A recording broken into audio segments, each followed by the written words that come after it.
Today is the day that Superman, the new Superman, comes to theaters. And while this was going to originally be, I got it, a trivia game where Brandon and Josiah and myself, we test our wits and our knowledge of comic book history and pop cultural events. Well, Josiah's seeing the Wu-Tang Clan. Mrs. Super Oz can't be here to ask the questions, so after the open rolls, Brandon will be here, and instead of playing I Got It, we're just going to talk about pop culture related items, whether it be Superman, Jurassic Park, Fantastic Four, whatever the case may be. There's a lot of pop culture happening, so we're going to break it down and just have a good time.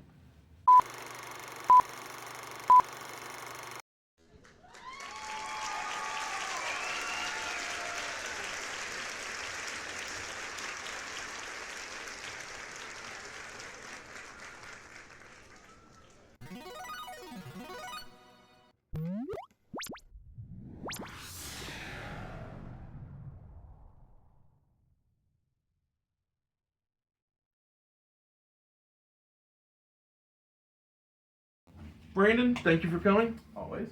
So, in timeline order of the release of film, Jurassic Park is actively out now, starring Scarlett Johansson and a bunch of computer-generated dinosaurs.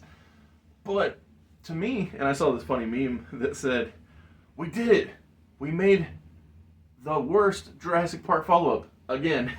And I don't know, because I haven't seen the movie, but I just thought it was funny because, to me, everything after the first film, and actually I feel the same way about The Matrix, I was like, okay, it exists, but was this necessary? Because in the case of The Matrix and Jurassic Park, I'm like, oh, you knocked it out of the park the first time around. Mm-hmm. Yeah, exactly. Okay, well, one, also disclaimer, I haven't seen it, Sure. so I'm not Yeah, we're just going by the hype. Right. It's kind of funny because a lot of reviews are kind of like, yeah, this movie's bad, or sometimes they actually said that this is better than the other Jurassic Park / World movies, but it's still not good, and it's like, it's very interesting, but the box office says differently. I think it made like 315 million. It's doing good. Okay, yeah, good. very good.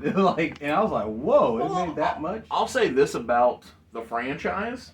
While I don't necessarily care, I've never had a Jurassic Park on and I'd be like, oh, I hate this. No, I'm just like, it either is good or it just exists, but I've not been like, oh, I hate this. Yeah, it's like, we understand.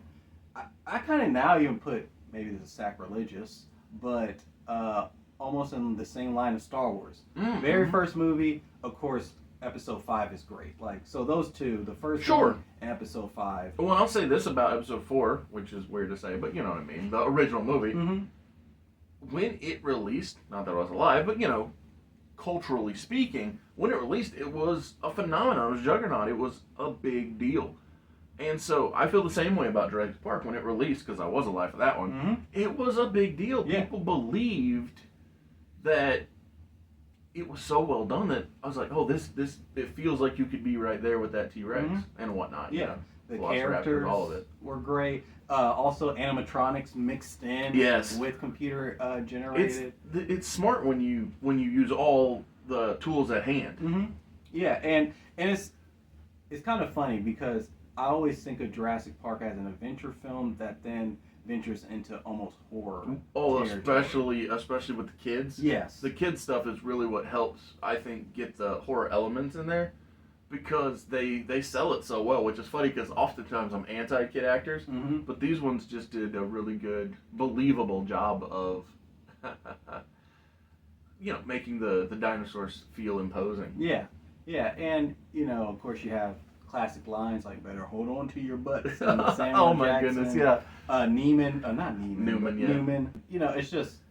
It just worked. It's like a lightning in a bottle. 100%. I think that you can't capture, but Jurassic Park / World keeps making money. Yeah, I mean, I think one of the things, and maybe I'm wrong on this, but I know from my nephews, dinosaurs are always a hit. Like Power Rangers, I think is a thing that makes that clear. It's like there's always going to be a generation or age range where it's like dinosaurs are attractive. Yeah. So maybe that has something to do with it. Yeah, and I think since we have their bones, we can see it that these are the closest things to monsters that we can actually like visualize. It's like, wow, what if this thing was actually walking around? Or it's like, wouldn't that be scary? Well, the like, thing is, it changes the whole dynamic of, life, if that's the case. So. Yeah, I watched this video on Facebook, and it was an eagle, and it just grabs a sheep, lifts, just starts flying with it, and then it just drops it. Yeah. And because it's the only way that it can kill it, so that it can eat it. I was like,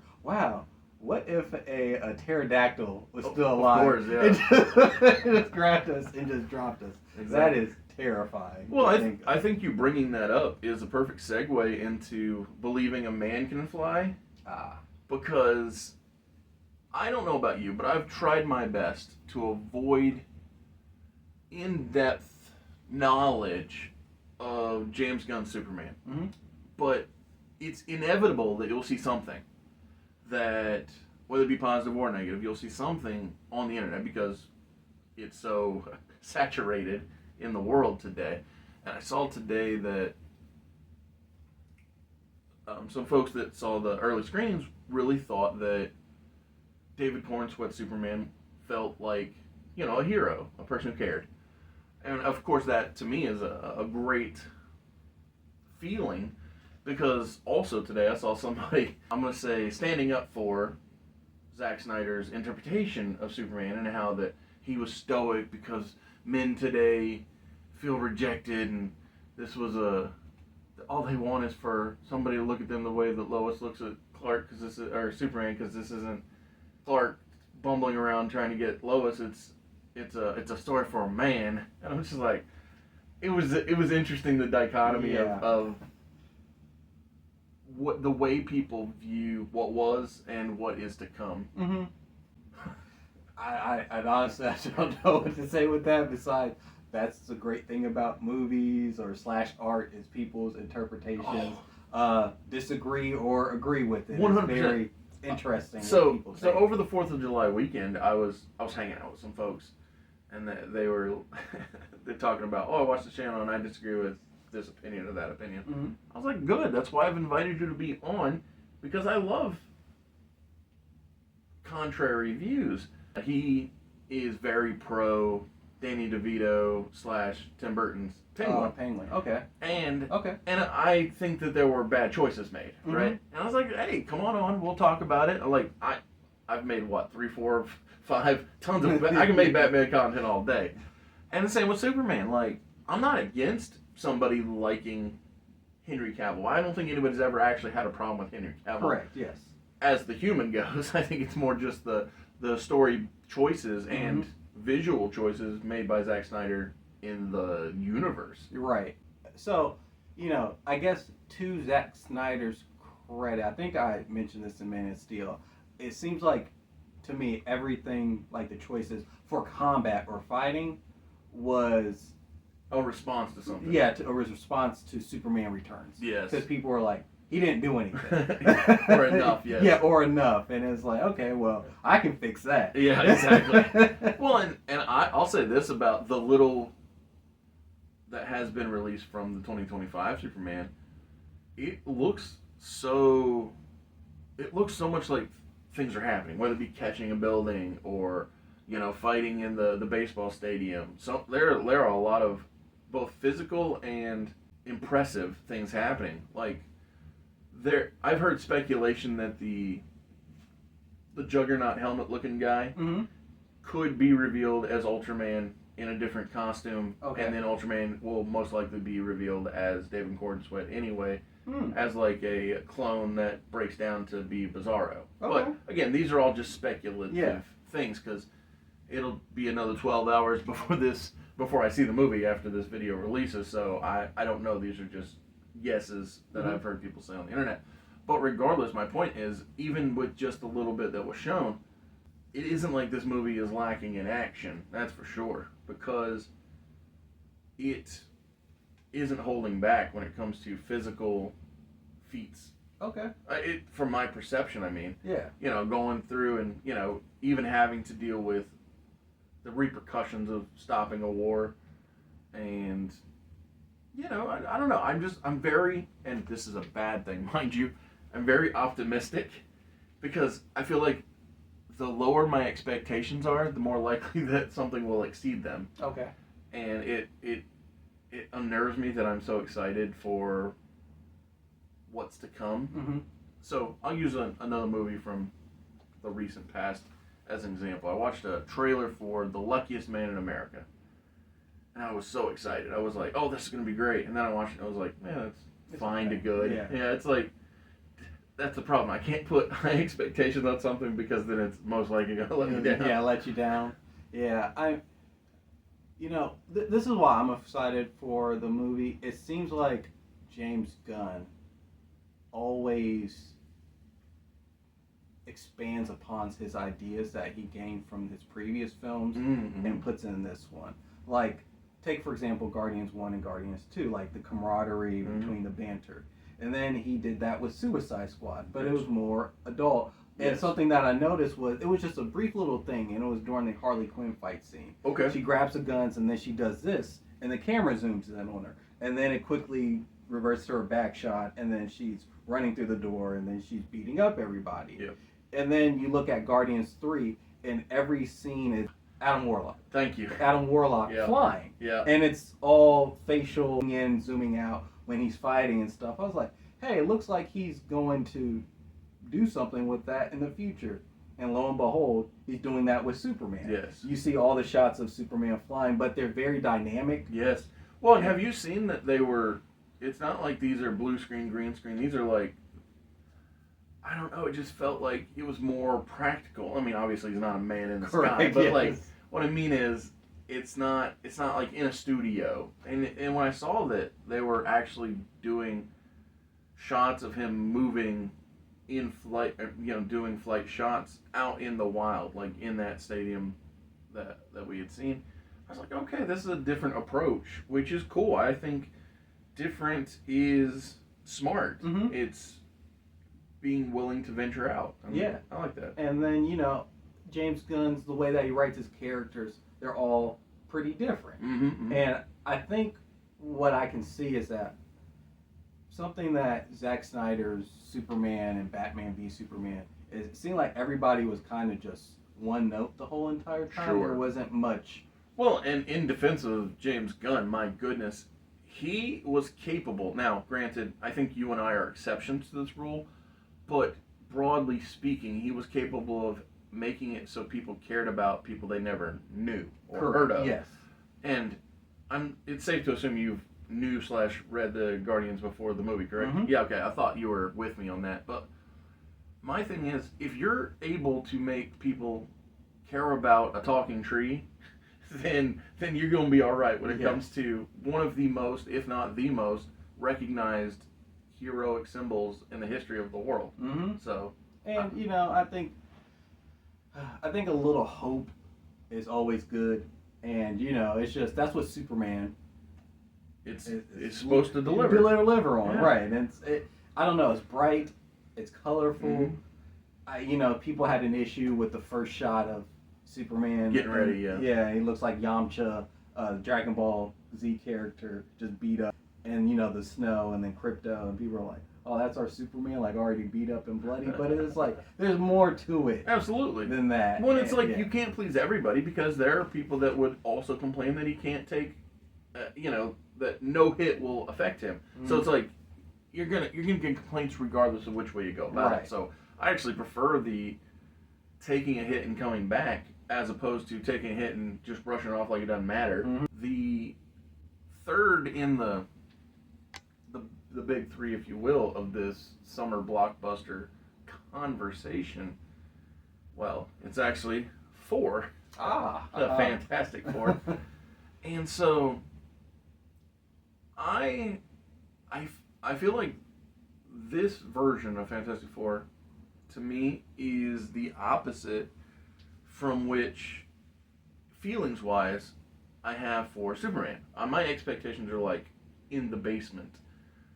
And part of it comes down to, I just feel that the MCU is in a slump. Mm-hmm. And while I'm not saying that the Fantastic Four can't bring them out of it, they very well could. It's not got me hooked yet, and maybe it's just me being overly cautious. That's definitely a possibility, but so I don't really get that warm and fuzzy love and feeling from this Human Torch. I don't really connect with this Mr. Fantastic.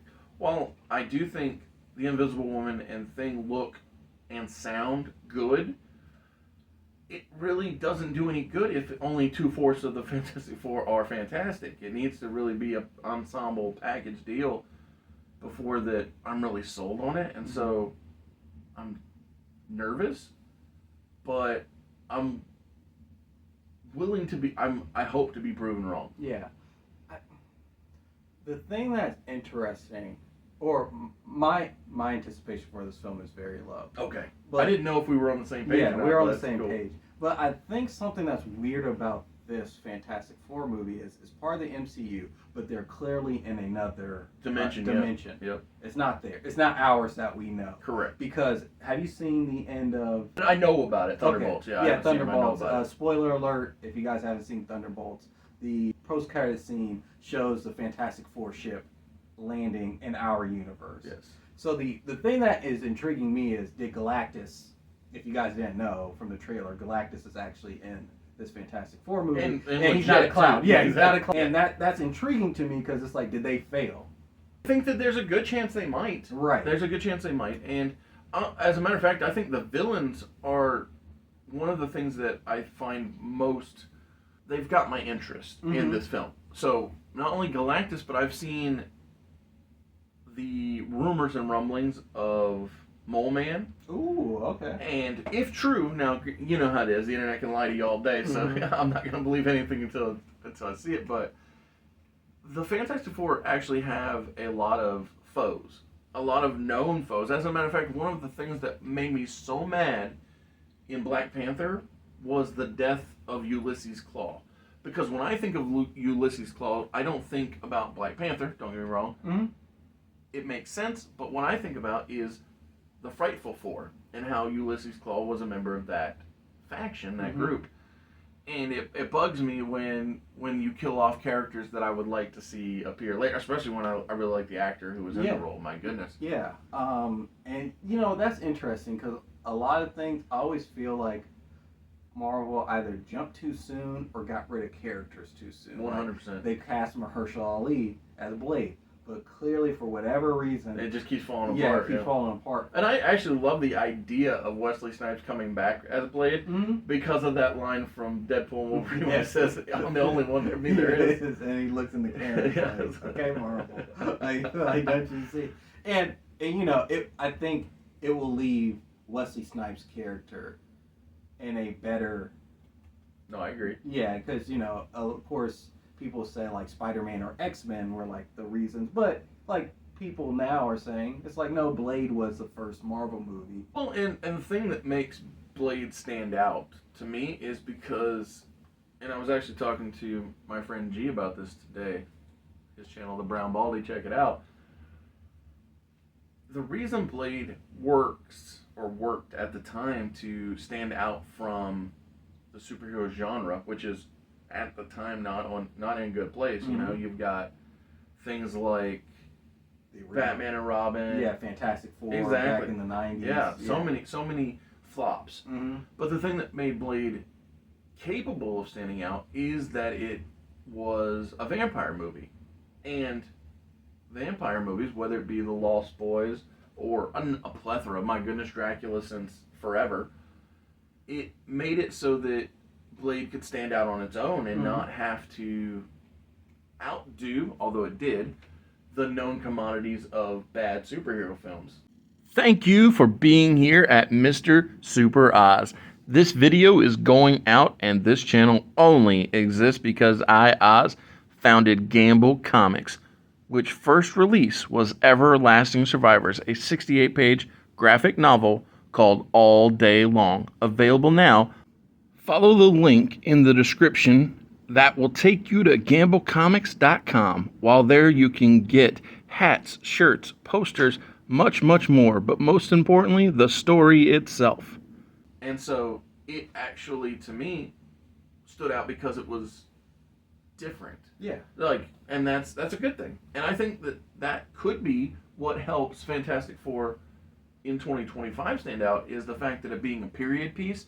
I mean, how many times have we gotten period pieces, modern wise? I know that they did it with Phantom. No, not the Phantom. It was one of the pulp comics, right? Yeah. So, the Rocketeer and that whole era of Oh, is it the one where in purple? Purple, yeah. Yeah, it was a Phantom. Phantom, that's what I thought it was. Yes, you're right. Yes, it was a And Phantom. like I said, we're so far removed from that now that I think that perhaps the period piece concept could help the Fantastic Four work and stand out. Mm-hmm. And something to this film's credit, or even the MCU, I really did like Thunderbolts. Oh yeah, I've heard nothing but good things from the people that went. My issue is I didn't go, and I'll still watch it. That's for sure, because I think it is available now for digital / very, very soon will be physically available. And probably gonna be on Disney Plus. I'm sure. Eventually. Yeah, and so I'll watch it shortly. And like Bucky's one of my all-time favorites. I think that guy, character-wise, has just done great work.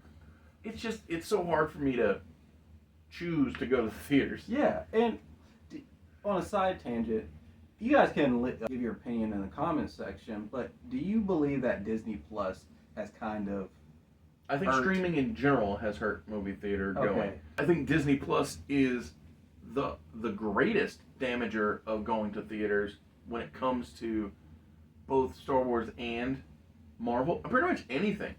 Because, I'll use this as an example. Mm-hmm. Tell me another streaming service that you just know for a fact, it'll be there in 3 months.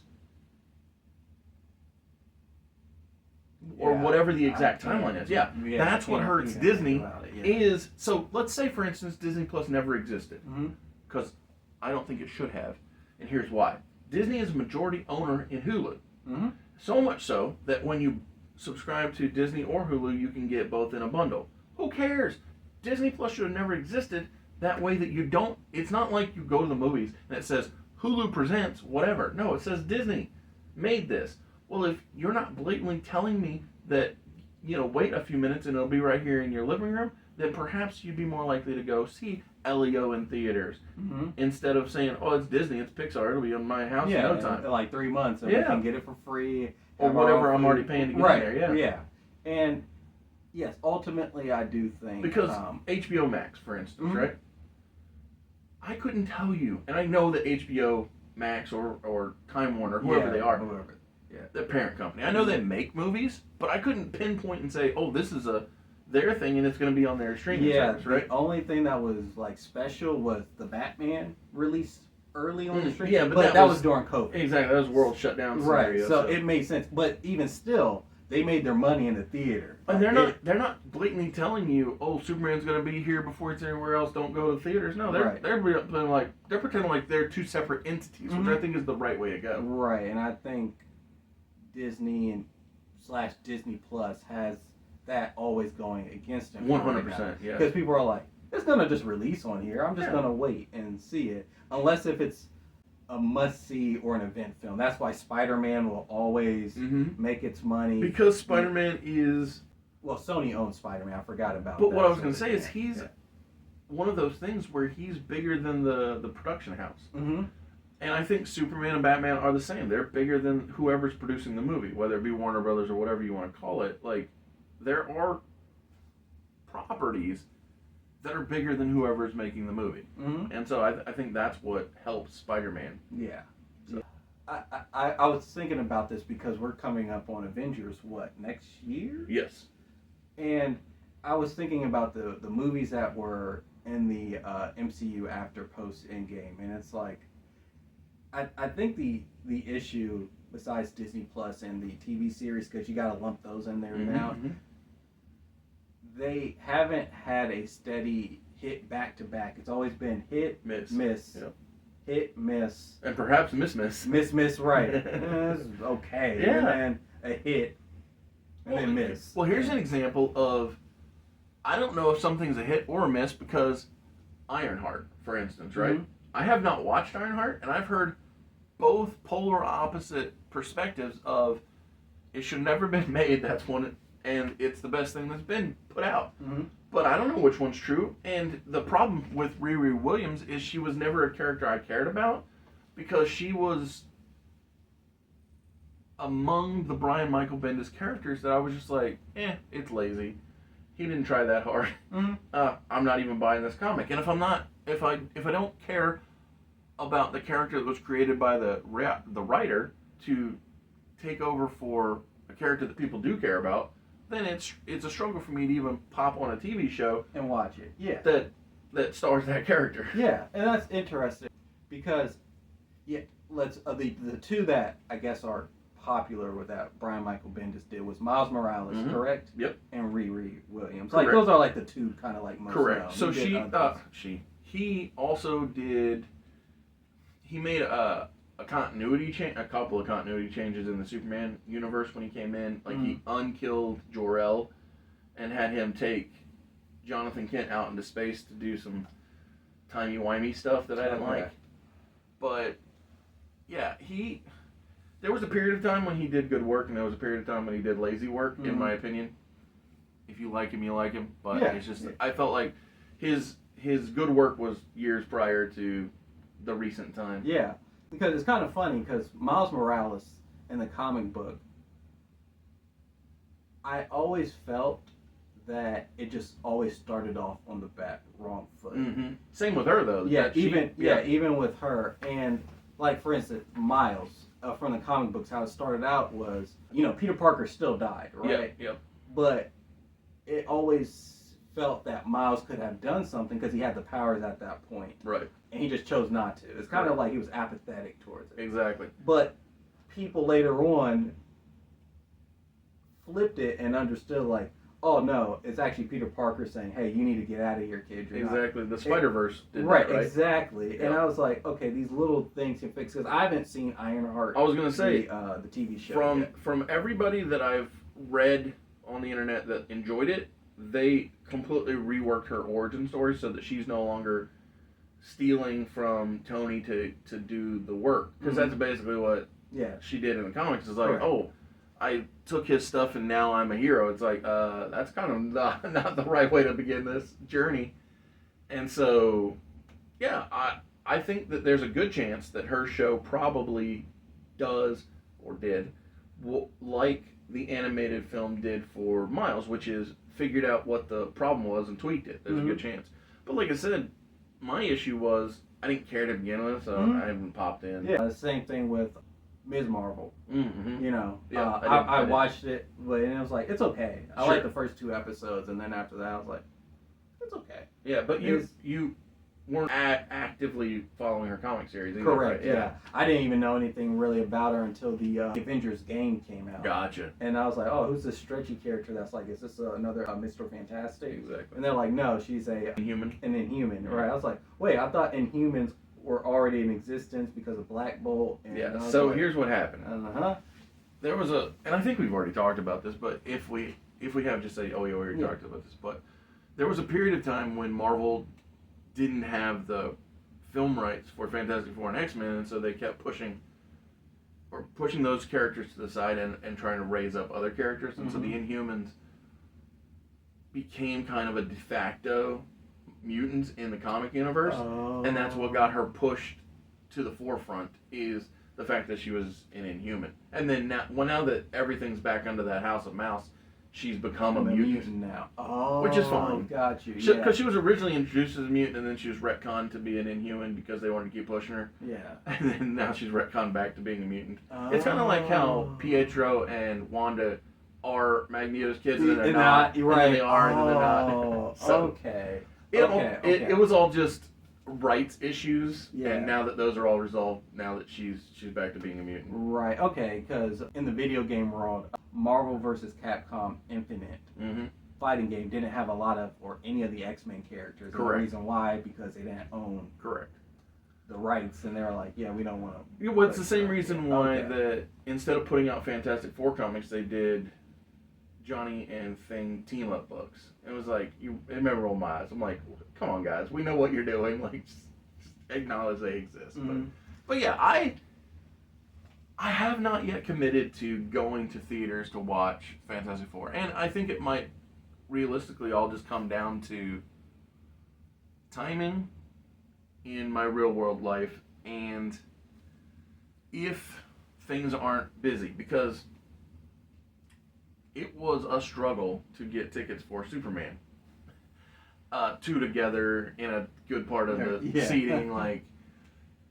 But thankfully, it happened. We got the two good seats, and I was like, all right, so this is going to happen. But when it comes to Fantastic Four, either things will fall into place or the review will come out later. Yeah, so it's actually the opposite for me, because I'm going to wait on Superman because I'm really excited. I'm just going to see it. I know I am in the theaters.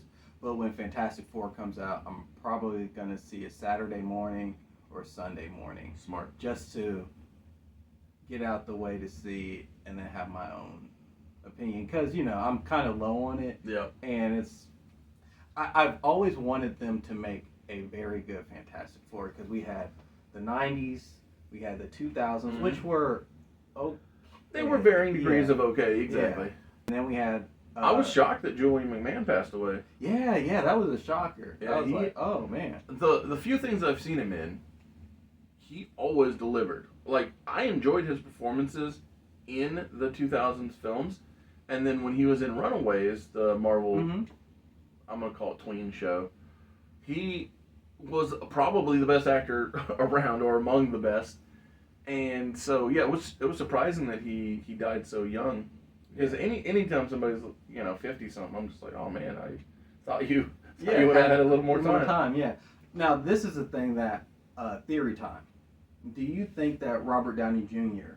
will appear in this Fantastic Four movie? Do I think that he will? Yeah. They're keeping him a secret. I think the most likely scenario is, if he's here, it'll be post-credit, like with The Incredible Hulk. Okay.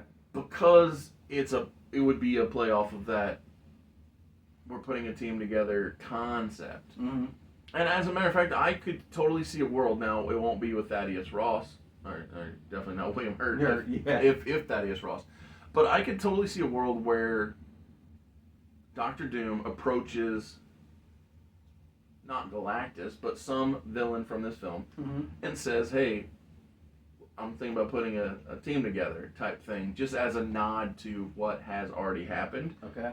And then you can see how Robert Downey Jr. presents as not Tony Stark. So it's a nod to what was and a foreshadowing to what will be. But I don't think that he'll be on the throne of Latveria. I don't think he'll be a diplomat. I don't think Robert Downey Jr. is going to play an actual pivotal role in this 1960s film. Okay. I think that if he appears, it'll just be a wink and a nod and a ha-ha situation. Yeah, because I know a lot of people are saying, like, oh, the new Avengers movie might not work because they haven't established, like, Robert Downey Jr. as Victor Von Doom, basically. Or if he's even going to be named Victor Von Doom. I can't, if he's not, what's the point? Yeah, I know.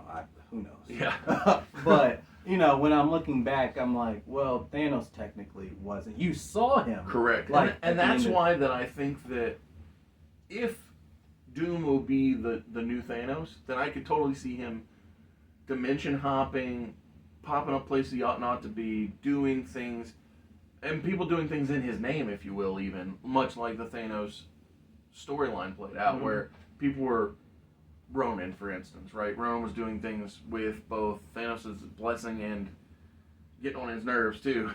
And so I could totally see Doom playing that sort of role, Robert Downey Jr. playing that sort of role as Doom going forward. I want to rewind just a little bit before we close this out. So, have you ever watched Superhero Cafe? Yes. As relates to how it should have ended. That 100%, in my view, ought to be the post-credit scene of Superman. Is him sitting down in a cafe, having a drink with Batman. And I don't care if it's Jensen Ackles or if it's Alan Richardson or somebody I don't know, but I just think that would be the perfect upbeat, positive, haha, wink and a nod, fun way. Because how it should have ended, can't even say this is how it should have ended because that's how it will have ended. Mm-hmm.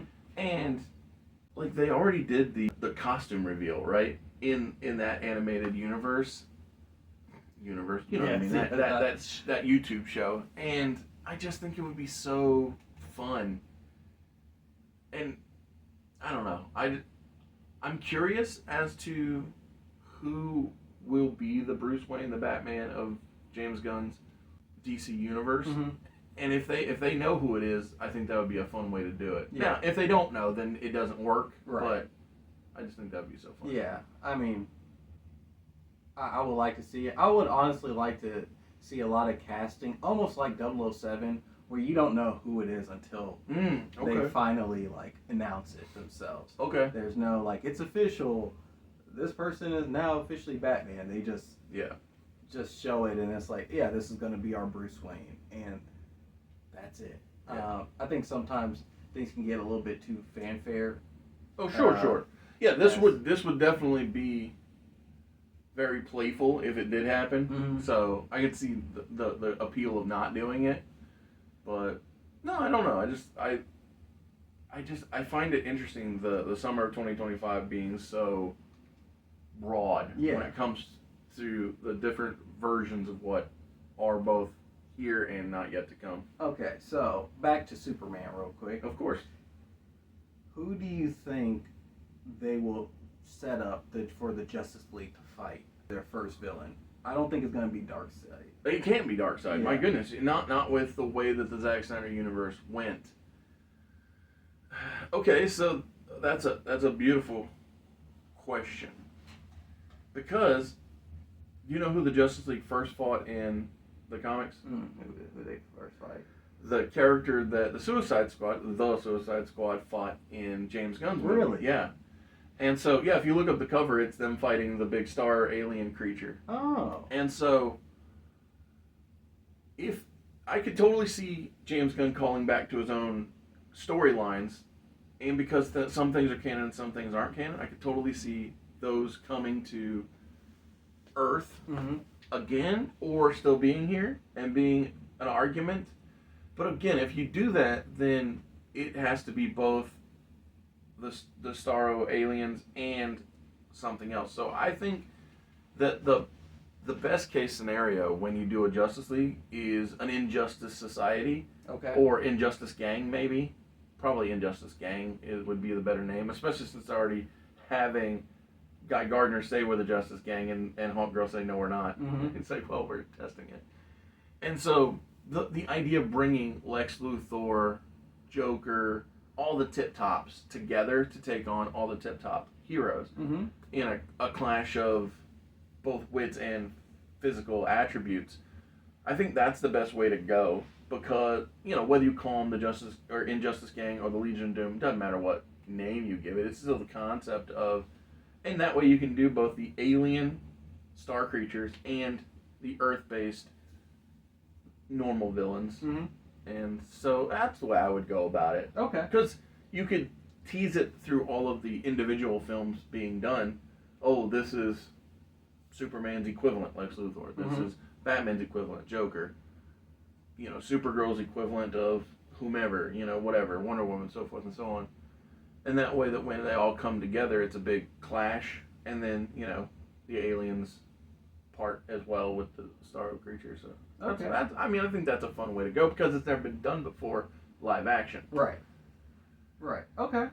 I can see that. Because like you said, if you do Darkseid, if you do Apocalypse invading, it's like, well, we just did that. Right. And while I do believe James Gunn's version would be different, because it has to be, you want to put as much distance between Zack Snyder's overarching theme and the current DCU.